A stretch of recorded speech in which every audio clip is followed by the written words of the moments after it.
Баршаңызға қайырлы күн. Бүгін ерекше салаттардың бірін дайындайтын боламыз.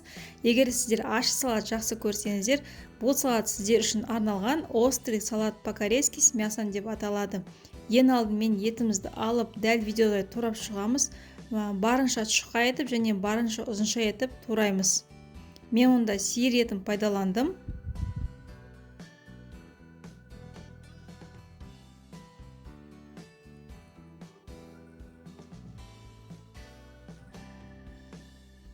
Етіміздің барын турап болғаннан кейін етімізді 30 минутқа маринадтаймыз. Ол үшін тұз салып, сарымсақ, соевый соусты және қара бұрыш салып, жақсылап араластырып 30 минутқа қойып қоямыз. Кейіннен 30 минут өткеннен кейін табамызға майымызды құйып, етімізді салып, жақсылап қуыратын боламыз. Басында етті қуырған кезде отымызды қатты қоямыз. Кейіннен қызыл бұрышымызды турап алып,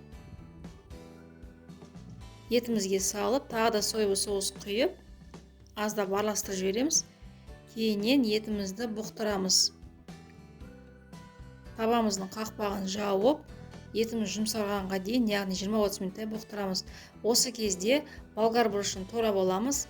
Болгар бұрышынан жәл видеодағыдай ақ ішіндегісін алып тастаймыз және барынша ұзынша етіп осылай турап шығамыз. Мен мұнда светофор болгар бұрышын пайдаландым, яғни қызыл және сары бұрыштарды пайдаландым. Кейіннен қиярымызды алып, қиярымызды ұзынша етіп турап шығамыз.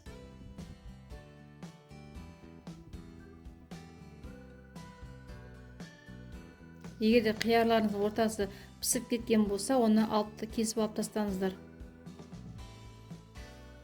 Және де кейіннен помидорымызды турадық. Помидордың артық суы шығып кетпес үшін дәл видеода ортасını алып тастаймыз. Және помидорымызды дәл солай ұзынша етіп турап шығамыз.